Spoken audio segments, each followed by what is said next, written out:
Hello everyone, welcome to my channel Inayat computer education.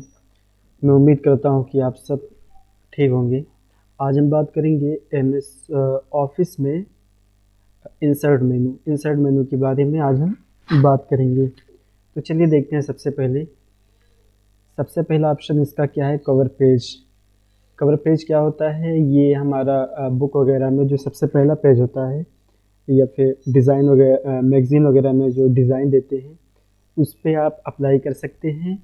ये already बना हुआ है, आपको बनाना नहीं, बस जो आपको टेक्स्ट वगैरह कुछ हेडिंग वगैरह में जो लिखना रहता है वो आप यहाँ पे लिख सकते हैं इस तरीके से, और अप्लाई अपने बुक पे कर सकते हैं या अपने मैगज़ीन पे। इस तरीके से आप यहाँ पे अलग अलग तरह के हैं, आप अप्लाई कर सकते हैं। और अगर आप इसमें फ़ोटो लगाना चाहते हैं, यानी आप अपने कंप्यूटर के अंदर से फ़ोटो लगाने चाहते हैं अपने हिसाब से, तो फॉर्मेट में जाइए और उसके बाद फिर फॉर्मेट में जाने के बाद यहाँ इस फॉर्मेट में जाइए, फिर शेप फिल में जाइए। शेप फिल में जाने के बाद पिक्चर में जाइए। पिक्चर में जाने के बाद फिर यहाँ से आप फ़ोटो ले सकते हैं, उसके बाद इंसर्ट कर दें। इस तरीके से आप फ़ोटो लगा सकते हैं। और हाँ, इसको आप इस तरीके से लगा सकते हैं। तो ये चीज़ें आपको समझ में आ गई। चलिए आगे देखते हैं। आप बारी बारी से सबको देख लेंगे, इन सबको बारी बारी से आप देख लेंगे, सबको ट्राई कर लेंगे और इसकी प्रैक्टिस करेंगे। उसके बाद है ब्लैंक पेज। ब्लैंक पेज पे अगर आप इस पर क्लिक करेंगे तो आपको सादा पेज मिलेगा। अभी जैसे यहाँ एक पेज है, हम इस पर क्लिक करेंगे, ये डबल पेज हो गया। यहाँ पे देखिए इस तरीके से। उसके बाद है पेज ब्रेक। पेज ब्रेक जैसे हम अपने कर्सर को दूसरे क्या कहते हैं, दूसरे पेज में लेके जा सकते हैं। और टेक्स्ट को भी, जैसे अभी हम यहाँ पे कुछ लिख लेते हैं, जैसे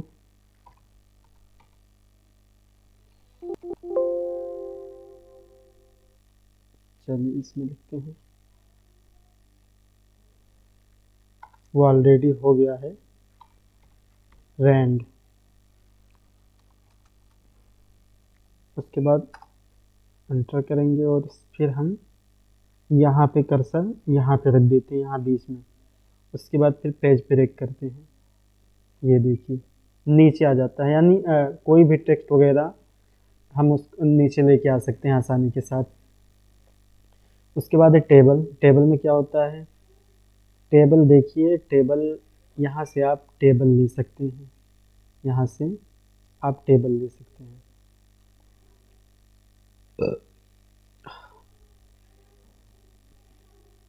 आप यहाँ से, लेकिन एक लिमिट के हिसाब से आप टेबल ले सकते हैं। बाकी यहाँ से आप, एक मिनट, हम इसको थोड़ा एक नई फाइल ले लेते हैं। हाँ, कुछ प्रॉब्लम, यहाँ से आप जाएं टेबल में इस तरीके से, लेकिन आप यहीं तक टेबल ले सकते हैं, इससे ज़्यादा नहीं ले सकते हैं। और इसमें काम कर सकते हैं। फिर आप टेबल लेके और आप यहाँ इंसर्ट टेबल में जाएंगे। उसके बाद यहाँ पे आपको जितना भी चाहिए आप सिर्फ लिख दें बस। आपको जितना भी चाहिए, जैसे हमें 12 चाहिए, 12 कॉलम्स चाहिए, उसके बाद 10 रो चाहिए, तो इस तरीके से आप लिख दें, इंसर्ट कर दें, ऑटोमेटिक टेबल आ जाएगा। तो इस तरीके से आप ले सकते हैं। उसके बाद फिर ड्रॉ टेबल। आप खुद से टेबल बना सकते हैं अपने हिसाब से। जैसा भी हमें टेबल बनाना है ऐसे बना लिए। उसके बाद ऐसे खींच दिए, ऐसे खींच दिए, ऐसे खींच दिए। इस तरीके से हम अपने हिसाब से टेबल बना सकते हैं। तो ये 3 तरीके से आप टेबल ले सकते हैं एमएस ऑफिस में। मैं उम्मीद करता हूँ कि आपको वीडियो समझ में आ रही होगी। उसके बाद देखते हैं, ये एक्सेल स्प्रेडशीट है। एक्सेल स्प्रेडशीट में क्या होता है कि आपका अगर एक्सेल में कोई डॉक्यूमेंट वगैरह है तो आप यहाँ से उसको ले सकते हैं। तो इसको चलिए आगे देखते हैं। उसके बाद आप यहाँ से बनाया कैलेंडर ले सकते हैं। जैसे देखिए आप ऐसे ले सकते हैं इसको उसके बाद कहीं पे ऐड कर सकते हैं इसको इस तरीके से।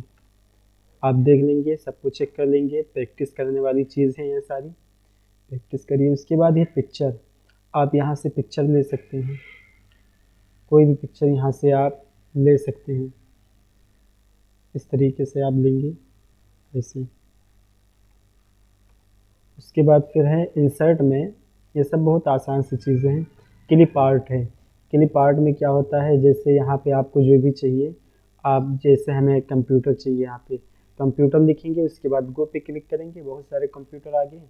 अब हम इस पे क्लिक करेंगे, हमारे इस पे क्या कहते हैं, डेस्कटॉप पे आ गया। उसके बाद हम इसको आसानी के साथ ईजिली कहीं भी रख सकते हैं, अपने डॉक्यूमेंट में रख सकते हैं। लेकिन उससे पहले इसको इधर उधर करने से पहले आपको टेक्स्ट वॉल्पिंग पे जाना पड़ेगा, उसके बाद इन फ्रंट ऑफ टेक्स्ट करना पड़ेगा। अब इसको आप इधर उधर कर सकते हैं, छोटा बड़ा भी कर सकते हैं। तो इस तरीके से आप इसका इस्तेमाल कर सकते हैं। और भी अलग अलग चीज़ें यहाँ पे हैं, जो भी आप यहाँ पे टाइप करेंगे वो ऑटोमेटिक आ जाएगा। जैसे अभी हम यहाँ पे लिख रहे हैं कार, कार लिखेंगे, उसके बाद गो पे क्लिक करेंगे, ये देखिए कार आ गया। तो इस तरीके से आप अपने हिसाब से इसका इस्तेमाल कर सकते हैं। तो चलिए देखते हैं अब आगे। इसको हम डिलीट कर देते हैं।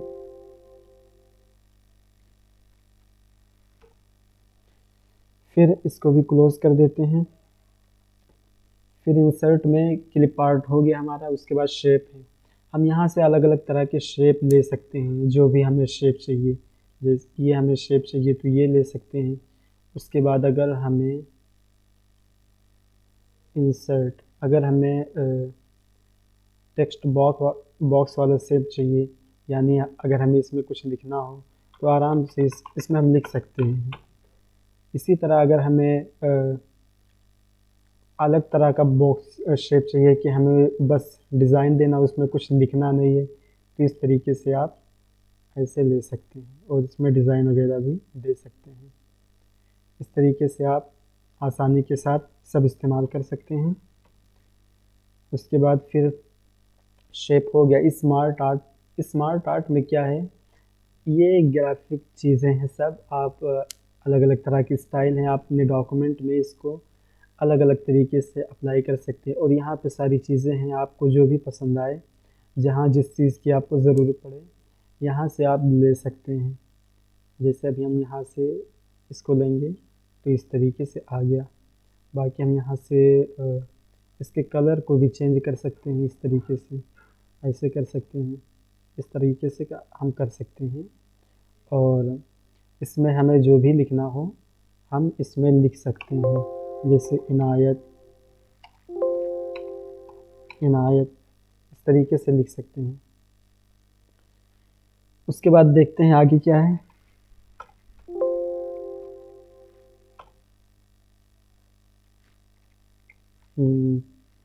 चलिए हो गया ये। उसके बाद फिर स्मार्ट आर्ट हो गया। उसके बाद चार्ट है, चार्ट भी लगभग उसी तरीके से है। आप यहाँ पे जो भी लिखना हो, आपको जो भी देना हो, जैसे एक्सेल, एक्सेल वगैरह में जो भी आप देंगे यहाँ पे, उसमें वो एक प्रैक्टिकली बताएगा कि हाँ ये इतना ज़्यादा है, ये इतना ज़्यादा कम है। देखिए जैसे अभी यहाँ पे हम इसको छोटा कर दें,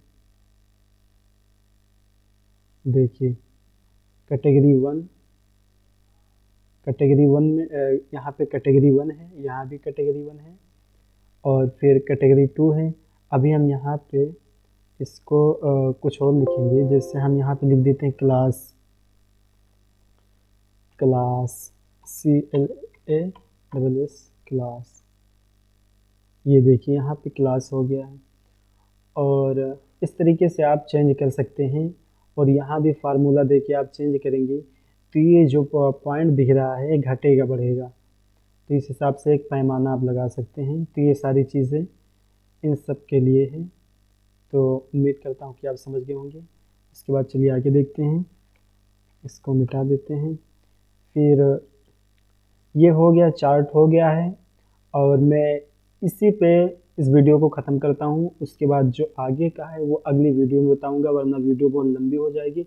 इसको आप देखिए, सीखिए, प्रैक्टिस करिए। मैं उम्मीद करता हूँ कि आपको ये वीडियो ज़रूर पसंद आएगी। और इसको सब्सक्राइब करें, शेयर करें अपने दोस्तों में। Okay, thank you for watching.